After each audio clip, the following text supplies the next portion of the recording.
Assalamualaikum warahmatullahi wabarakatuh. Waalaikumsalam warahmatullahi wabarakatuh.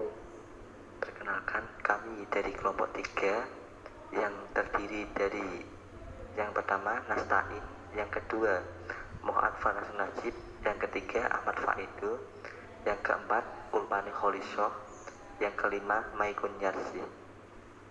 Dan di sini kita akan membahas atau mempresentasikan tentang hasil diskusi kami yang tentang filsafat manusia dan filsafat pendidikan. Langsung saja untuk pembahasannya pertama, yaitu filsafat manusia yang akan dijelaskan oleh Mas Nasta'in. Kepadanya kami persilahkan.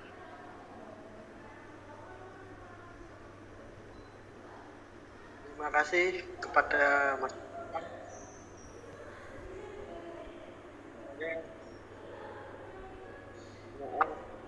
Dan nanti ketika penjelasan yang baik, kami mohon maaf bisa sebesar.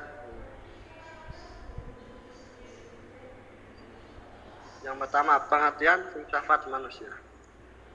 Filsafat manusia yaitu pemikiran yang mengkaji tentang hakikat manusia, baik itu esensinya maupun eksistensi dari manusia tersebut.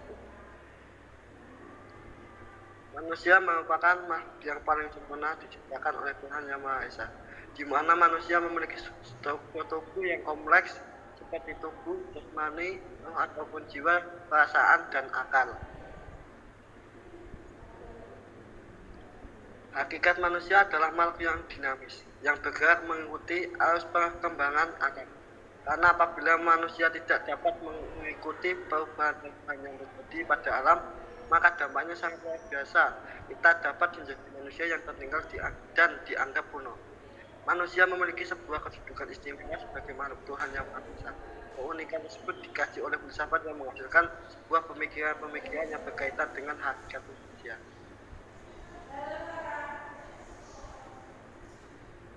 Dua, pemikiran filsuf tentang filsafat manusia. Terdapat dua elemen penting, yaitu antara tubuh dan jiwa. Tubuh adalah jasad kita yang dapat diindrawi, sedangkan jiwa berada di dalam tubuh layaknya dalam sebuah penjara.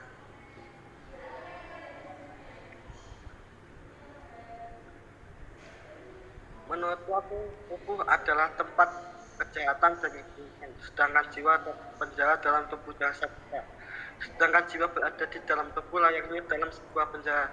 Menurut Plato, jiwa kita memiliki 3 bagian, yaitu nous atau yang disebut akal, thumos atau yang disebut dengan semangat, dan epitomia yang disebut dengan unsur. Sedangkan menurut Demokritus, pendapat bahwa manusia adalah sebuah materi, jika jiwa sampai akan dibentuk sampai halus. Karena Demokritus berpendapat bahwa segala alam ini disusun oleh sebuah materi yang disebut dengan, maka dari itu pemikiran seperti ini mempengaruhi Demokritus bahwa tubuh dan jiwa manusia tersusun dari materi yang disebut dengan.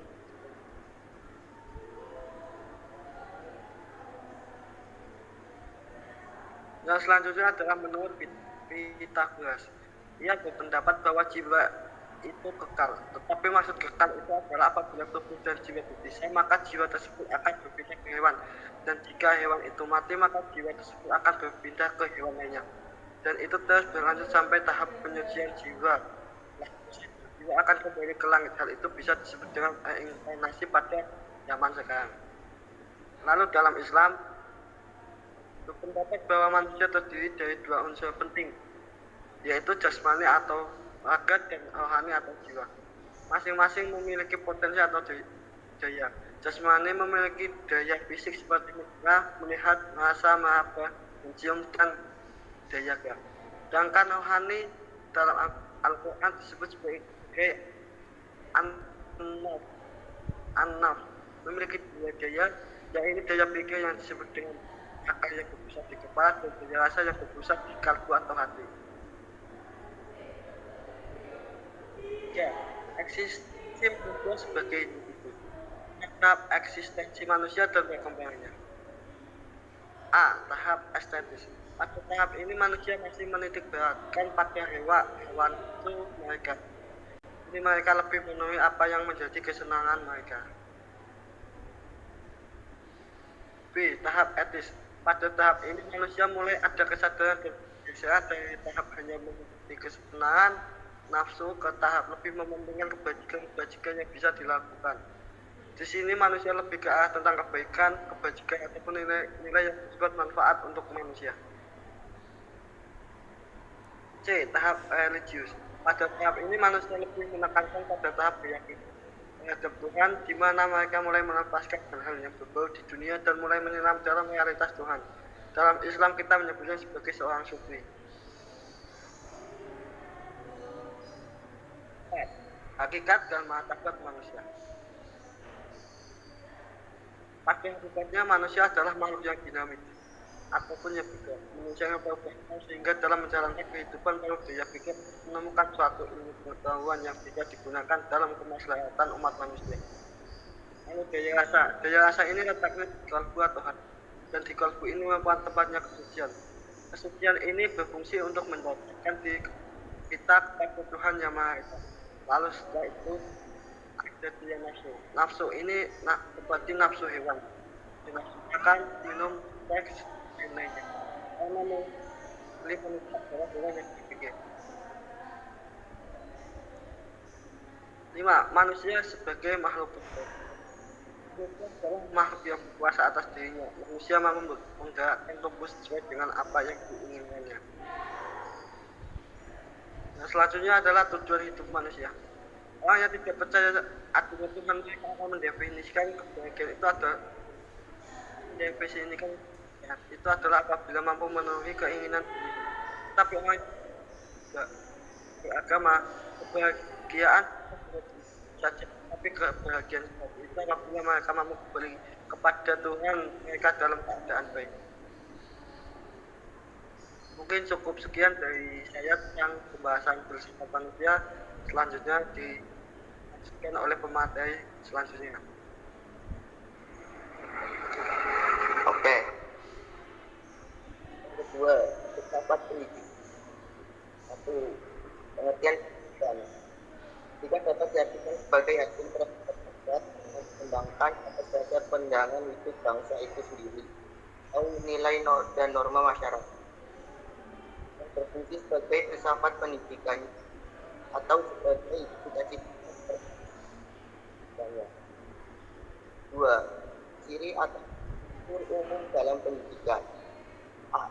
Individu mampu berkembang sehingga bermanfaat dengan hidupnya, baik sebagai seorang individu maupun sebagai negara atau warga masyarakat.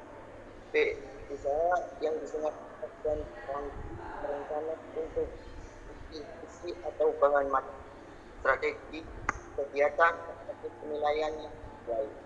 Kegiatan dapat diberikan di lingkup keluarga, sekolah, dan masyarakat berupa pendidikan jalur sekolah formal dan pendidikan informal dan non formal.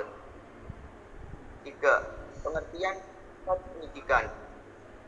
Pendidikan merupakan terap ilmu filsafat terhadap problem pendidikan atau filsafat yang suatu usaha pemikiran atau analisis filosofis mengenai masalah pendidikan. Jadi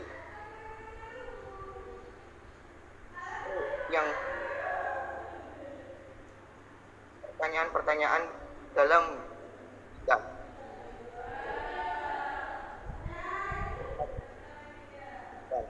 Satu, menggunakan pendekatan tradisional.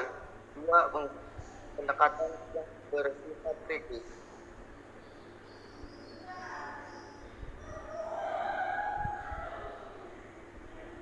Aliran empirisme. 2, aliran naturalisme. Dan 3, teori konvergensi. Filsafat bagi para pendidik. A. Fungsi spekulatif. B.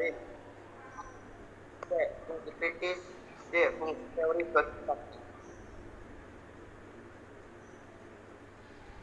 Disiplin ilmu dalam teori tentang realitas kenyataan, teori tentang ilmu pengetahuan atau epistemologi, tiga teori tentang atau etika yang menjadi tentang filsafat pendidikan. Terima kasih atas pembahasan yang disampaikan oleh Mas Lestari dan Mas Ahmad Faidu. Mungkin cukup itu saja yang bisa kami sampaikan. Kurang lebihnya kami mohon maaf yang sebesar-besarnya apabila ada kesalahan dalam bertutur kata pada pembahasan tadi. Yang penutup, mari kita tutup pembahasan kali ini dengan bacaan hamdalah. Alhamdulillah. Semoga bisa memberi manfaat bagi kita semua. Sekian dari kami.